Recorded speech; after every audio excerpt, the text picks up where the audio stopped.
ẹ kú àsìkò yìí bẹ́ ṣe ń gbọ́ wá. ọ̀rẹ́ yín là jẹ́. Safatis FM ló ní ká kí yín o. ọ̀rẹ́ yín là jẹ́. bẹ́ ṣe ń gbé tó yìí ẹ mọ̀ bá wà pín. ọ̀rẹ́ yín là jẹ́. kórè jìnnà kó kárí ayé o. ọ̀rẹ́ yín là jẹ́. kọ́mọdé lè gbọ́ kágbà ó lè gbọ́. ọ̀rẹ́ yín là jẹ́. ọ̀kan òjọ̀kan ètò tá a mú wá fún yín. ọ̀rẹ́ yín là jẹ́. lórí ìkànnì Safatis FM. Safatis FM ìròyìn ajá balẹ̀ kọ́ńbọ́ọ̀kì ètò ìlera ọ̀rọ̀ àṣà àti ìṣe ètò àgbẹ̀ àti ọ̀gbìn gbogbo eré ìdárayá àti eré ayò ọ̀rọ̀ ìṣítí tó tọ́ nípa ẹ̀sìn Safatis FM fàlàyé síwájú tàbí tẹ́ ẹ bá ní ọ̀kan ọ̀jọ̀kan tẹ́ ẹ fẹ́ bá wa ṣe ẹ kàn sí wa látòrí www.safatisfm.com bákan náà lẹ́ni pè tàbí kẹ́ WhatsApp +447-946-313-160 Safatis FM òkè láyé tiwa. A kú dédé àkókò yìí ìròyìn ajá balẹ̀ yín náà ló balẹ̀ ní ìkànnì Safatis Radio TV ìkànnì tẹ́tí mọ̀ bí ẹni mowó. Òní ni ọjọ́ 26 oṣù kẹta ọdún 2025 léyìí tó bọ́ sí ọjọ́ Wednesday ọjọ́ àánú gangan. Àánú ò ní fi ẹnì kọ̀ọ̀kan lẹ̀ jẹ́ mú wa ní bọ́ síbi tó nira àní báyìí fọwọ́ tì bẹ́ẹ̀ onídùúró ẹnì kọ̀ọ̀kan ò ní ṣe bẹ́ẹ̀ gbé àpò tí kò ní ẹsẹ̀ ń ro òun kó fìdí débẹ̀ o. Orúkọ mi ò yí padà Abídèmí Yusuf yín náà rí èmi lọ́mọ sọ̀kùlọ̀rọ̀ kó gbóhùn lé ọmọ onípò àlélu ọmọ létí ìjọba èmi lọ́mọ yẹn ọ̀bọ́kà lẹ́yìn abára funfun ọkà abára mìníjọ́jọ́. Ẹ jẹ́ ń kó ìròyìn ọ̀hún gẹ́gẹ́ bẹ́ẹ̀ tí mo wá ń kàn ní Safatis Radio TV pa máa ṣe bẹ́ẹ̀ gbé yín níbẹ̀ àníjà yín bọ́lẹ̀ ká já yín bẹ́tà ká mọ̀ sọ́ di létà ní àtẹ̀sí yín létí ààyè ó tẹ̀tì bí torí ẹ̀ lẹ fi ń ṣe kínni lẹ fi ń tẹ́tí torí pé ẹ fẹ́ gbégbó nǹkan kan nínú ibi tí ń lọ lórílẹ̀‐èdè Nàìjíríà nílẹ̀ adúláwọ̀ àti káàkiri àgbáńlá ayé. Tó ó dé ọ̀dọ̀ igbákejì ààrẹ lórílẹ̀‐èdè Nàìjíríà tẹ́lẹ̀ tá a bá ń sọ̀rọ̀ nípa Alhaji Atiku Abubakar bàbá mọ̀ ti sọ̀rọ̀ lórí ìjà tí ń lọ láàrin olórí ilé-ìgbìmọ̀ asòfin ilé ìyẹn Godwin Akpabio àti arábìnrin kan sínétọ̀ láti agbọn igun ìpínlẹ̀ Kogi tá a bá ń sọ̀rọ̀ nípa Natasha Akpoti. Wọ́n ní Alhaji Atiku Abubakar ti wá fi àwọn ẹ̀sùn kankan kí ni Akpabio wípé Akpabio láti máa mú obìnrin kọ́ ọmọ ṣe bàṣubàṣu ní àkókò díẹ̀ káàtó bàbá ń sọ̀rọ̀ nípa wípé àgbà nígbà gbogbo bá ṣe wù kó rí obìnrin ni o ò lè fi àwọn ọgbọ́n àti òye ti ẹ̀wé ti ọkùnrin débi pé ẹbí ìwọ náà ní ìyàwó ńlé. Wọ́n ní gbogbo ọ̀rọ̀ yìí ni Alhaji Atiku Abubakar ní fi ń ṣe àwọn ìkìlọ̀ tí dẹ̀ tún fi àwọn ẹ̀sùn kọ̀ọ̀kan wípé ìyà àti jẹgúdújẹrá àti gbogbo ẹ̀ ó kún ọwọ́ Akpabio pé ó ṣàǹṣèṣe ìta ní òmùmí léyìí tí ò bójúmu lápá bẹ̀. Tó sẹ́nitọ́ Nwoboyi àti kínní àti Ezekwesili wọ́n ní ìjà yìí mọ̀ wáyé gan lórí ọ̀rọ̀ Natasha yìí náà ni wọ́n ní kínní sẹ́nitọ́ Nwoboyi sọ fún kínní ó ń sọ kiri nípa ọ̀rọ̀ pé bàbá ìyẹn Akpabio ẹ fi ìbálòpọ̀ lọ̀ mí léyìí tí wọ́n ní Natasha ń sọ kiri nìyẹn o. Àwọn aní sẹ́nitọ̀ ní Natasha ìwọ gan-an oníyẹ̀yẹ́ ni ọ́ wọ́n bá ń sọ agbo àwọn obìnrin ní ọlọ́kan ọ̀jọ̀kan káàkiri àgbáńlá ayé o yẹlẹ́ni tí wọ́n mọ̀ pé ní obìnrin torí pé adójútì ni obìnrin ní ẹ̀ irú àwọn nǹkan ìkọ̀yẹ́kọ̀ wì àbí ọ̀fúra àbí òun kankan ni wọ́n lélẹ̀ ní Ezekwesili mo rò pé ló di ìjà pé làákà ibi tó bá yá ti bá bí èèyàn bá ìdàkejì kò ṣe bẹ́ẹ̀ yanilẹ́nu torí pé àwọn ti mọ̀ tẹ́lẹ̀ kò tí ó tẹnu ọ̀bọ̀n jáde ojú pa ò ní apá ibi ibẹ̀ yẹn lọ. Tó ẹ jẹ́ kí n tẹ̀síwájú continuity yẹn yóò máa lọ bẹ́ẹ̀ yẹn ní apá ibi ibẹ̀ yẹn ní ìpínlẹ̀ Niger. Wọ́n ní ìpínlẹ̀ Niger tá a bá ń sọ nípa abẹnú gọ́ngọ́ ìyẹn abẹnú olùgbàwí speaker ní ilé ìgbìmọ̀ asòfin ní ìpínlẹ̀ Niger òun ló ti ṣe bẹ́ẹ̀ mú 7 million naira tó ti fi compensate amúgbálẹ́gbẹ̀ẹ́ kan. Wọ́n ní kí ló ṣẹlẹ̀ gangan amúgbálẹ́gbẹ̀ẹ́ speaker yìí ìyẹn ní ìpínlẹ̀ Niger ìlò du ipò councillor ìyẹn ní ìdìbò abẹ́lé táwọn sí primary election òun náà ó dìde councillor.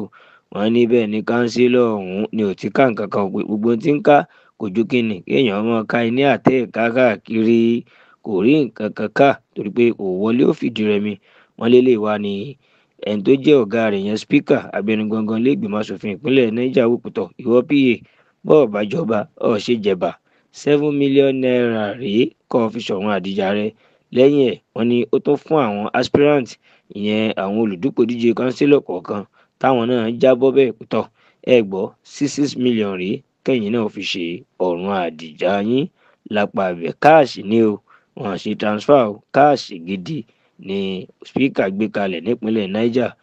tó àjọ INEC àjọ tí ń mójútó ìbò lórílẹ̀‐èdè Nàìjíríà nípa pé ẹnìkan fẹ́ jẹ ipò kan àbí nǹkan kan wọ́n ní INEC ti bẹ̀rẹ̀ báyìí àní láti tanná wá ìdí Natasha Akpoti tá a bá ń sọ̀rọ̀ nípa arábìnrin kan sẹ́nítọ̀ láti àgbọn ìpínlẹ̀ Kogi léyìí tí òun àti olórí ilé ìgbìmọ̀ asòfin orílẹ̀‐èdè Nàìjíríà yẹn Godswill Akpabio tí wọ́n jọ ń lọ bí okùn mọ́ra wọn lọ́wọ́ tó ń fà á tí dẹ̀ ń tóra wọn tó ń tẹsẹ̀ kan náà bọ́ ṣòkòtò ẹyọ kan péré ìyẹn ní apá sẹ́ńtà abẹ̀ yẹn wọ́n ní àjọ INEC ti bẹ̀rẹ̀ àwọn ìwádìí kan lọ́lọ́kan ọ̀jọ̀kan pé ẹ wá bó o gan Natasha ṣe bọ́ sórí ipò senate ìdí ìbò tó gbé wọlé àtàwọn nǹkan kan mọ́ nǹkan kan wọ́n ti bẹ̀rẹ̀ ìwádìí kọ́lọ́run ó ṣàánú lápàbẹ̀ ìkànnì Sanfatis Radio TV náà lẹ́tí ní láǹfààní àti mọ́ gbọ́ ìròyìn ajá balẹ̀ eléyìí tí ń tẹ̀síwájú ẹ̀ bá ń lórí YouTube ẹ kàn tẹ Sanfatis tó bá ti débẹ̀ ẹ rí subscribe ẹ gbọ́ wọlé ẹ share ẹ like ẹ comment kájọ rò pọ̀lọpọ̀ bí ẹ̀gúsí àti ẹ̀bà tó continuity yẹn mọ́jẹ̀ ń sọ́nù kí n tẹ̀síwájú bí ọ̀pá àṣẹgun ọ̀pá Mósè ó di ọ̀dọ̀ àwọn ìgbìmọ̀ ẹgbẹ́ òṣìṣẹ́ lórílẹ̀‐èdè Nàìjíríà NLC Nigeria Labour Congress àti TUC wọ́n ní kíni wọ́n ní wọ́n ti ń ṣe àwọn kíni ìkìlọ̀ ńláńlá fún ààrẹ Bọ́lá Ahmed Tinubu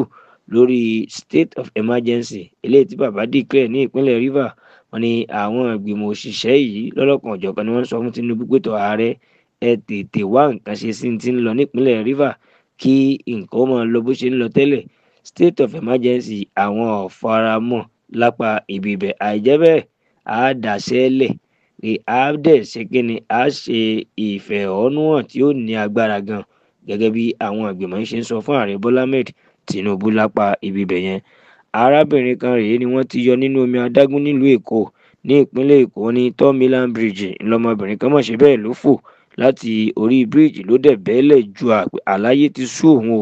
ẹlẹ́kọ̀ọ́ ọ̀run ti ń polówó ẹ̀bùn pé kóhun ọ̀rà kóhun ó tún gba ìkúrú lọ́wọ́ ẹbọra kóhun ó fi lo ẹ̀kọ́ ọ̀hún mọ́ra wọn ṣùgbọ́n àwọn èèyàn ṣùgbọ́n gbogbo àwọn ọmọ làjẹ́ Àwórì lọ́lọ́kan ọ̀jọ̀kan tó ipá àwọn àtẹ̀já gan ti di ẹgbẹ́ wọn ni wọ́n ní láti wọnú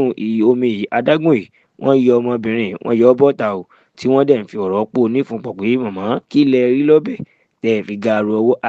bẹ́ẹ̀ náà láyé ìsìnwá kan tó tẹ́yìn sì tó fẹ́ gba ẹ̀mí ara yín lápá ibi bẹ̀. tó wọ́n kẹ́fìn kankan ní ìpínlẹ̀ Calabar ìpínlẹ̀ Cross River ní Calabar wọ́n ní University of Calabar ní èyí làwọn ọmọ Nàìjíríà ti kẹ́fìn kankan wọ́n ní eléyìí tí wọ́n kẹ́fìn mínísítà fún olú Nàìjíríà ìyẹn Àbújá tá a bá ń sọ̀rọ̀ nípa gómìnà tẹ́lẹ̀ ní ìpínlẹ̀ Rivers Nyesom Wike wọ́n kẹ́fìn ẹ̀ ní University Calabar níbi tí wọ́n ti ń ṣe convocation yẹn ayẹyẹ àjọ̀dún fún àwọn tó bá fẹ́ jáde ní yunifásitì tá a mọ̀ sí convocation wọ́n ní mínísítà Nyesom Wike wà lórí ìjókòó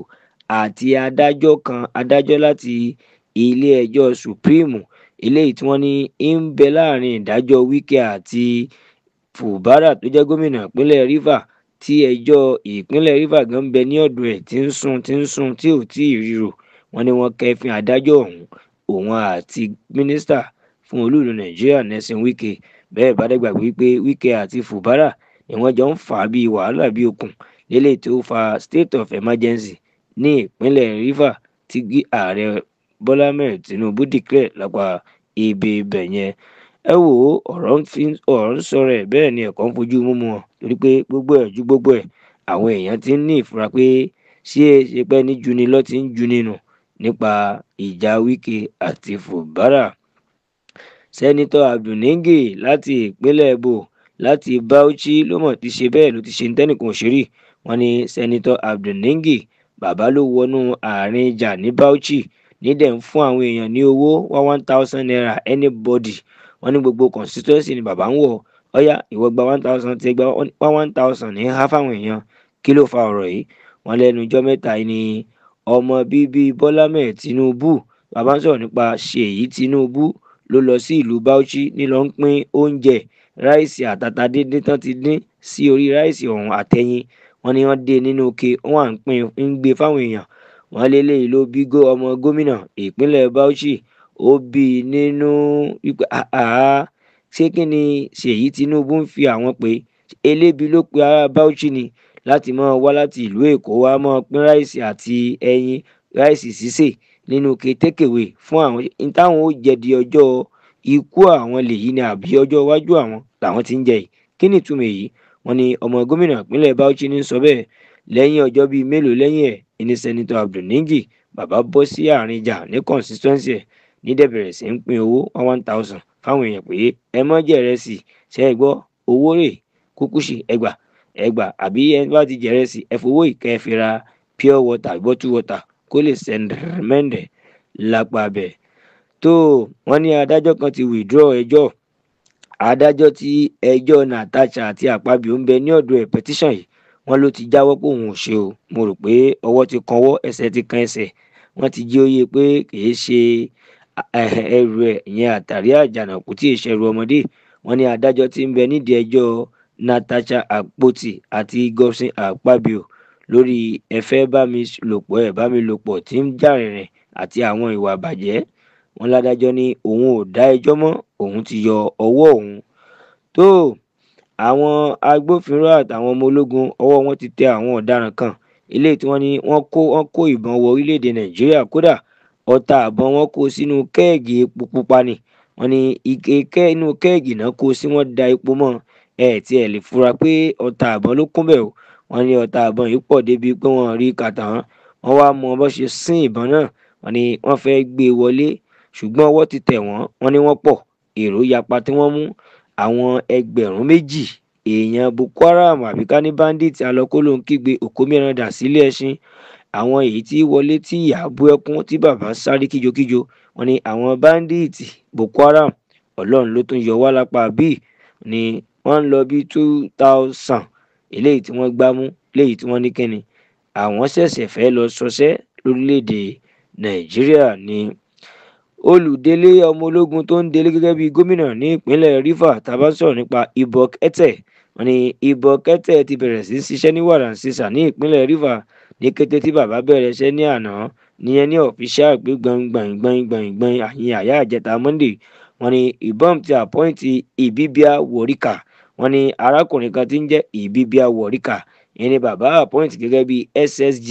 ìyẹn ní apá ibi bẹ̀ yẹn fún ìpínlẹ̀ Rivers lẹ́yìn tí ẹni tó wà níbẹ̀ tẹ́lẹ̀ tó ní òun ò ṣiṣẹ́ mọ́ òun ṣe ọ̀dàlẹ̀ èèyàn weekend Fubara ìní òun lápá bẹ̀. Yunifásitì ìpínlẹ̀ Ọ̀ṣun wọ́n ní wọ́n ti tì í pa o. Wọ́n ti ti yunifásitì ìpínlẹ̀ Ọ̀ṣun pa eléyìí tá a mọ̀ sí pé ìnira àbí wàhálà kan àbí nǹkan kan bóyá ìjà àbí bákan ni ó ṣẹlẹ̀ ẹ jẹ́ n ṣàlàyé fún yín lẹ́kùnrẹ́rẹ́. èyí tó ṣẹlẹ̀ rèé wọ́n ní ọmọ ilé ẹ̀kọ́ yunifásitì Ọ̀ṣun ìyẹn ti ìpínlẹ̀ Ọ̀ṣun uni Ọ̀ṣun 3 kan ló dákẹ́ ìyẹn tó dágbére fáyé láìpẹ́ yìí léyìí tí wọ́n ní ìjàmbá ọkọ̀ kan tó ní agbára ní àwọn ọmọ ilé akẹ́kọ̀ọ́ yunifásitì Ọ̀ṣun yìí ni àwọn 3 involve tí wọ́n wà níbẹ̀ tí ó dẹ̀ mú ẹ̀mí wọn lọ. ilé yìí ló mú ilé ẹ̀kọ́ àti àwọn ìgbìmọ̀ ẹ̀ gbogbo àwọn akẹ́kọ̀ọ́ ní àwọn ó ṣe ìdárò fún àwọn tó lọ. Kódà gómìnà ìpínlẹ̀ Ọ̀ṣun Adémọ́lá Adélékè ó ti ránṣẹ́ ìkẹ́dùn sí wọn níbẹ̀ àti àwọn òbí àwọn ọmọ ìpẹ́tọ̀ Ọlọ́run ó fi ọ̀pọ̀ rọ́pò yóò dẹ̀ fi òfò ra ẹ̀mí ní àpá sẹ́ńtà ibibẹ̀. ẹ wo ìròyìn ajá balẹ̀ òjò báyìí lọ fún títí òní kódò púpọ̀ púpọ̀ Ọlọ́run bàbá yìí ní fún ní orúkọ mi ò yí padà Bídèmí Yusuf yín náà rí èmi lọ́mọ sọ̀kùnrin ọ̀kọ́ gbóhùn lọ́mọ nípa lílo ọmọ létí ìjọba èmi lọ́mọ yán ọ̀bọ́kàrẹ́ yín abara funfun ọkà abara mi níjọjọ ẹ wò bá yéèpò mọ̀ já ájì àmọ́ mi aláṣẹ àtolùdarí Sanfatis Radio TV tí ń bẹ ní UK Ireland ẹ̀já sí dáadáa nù ayé ọ̀dàbọ̀.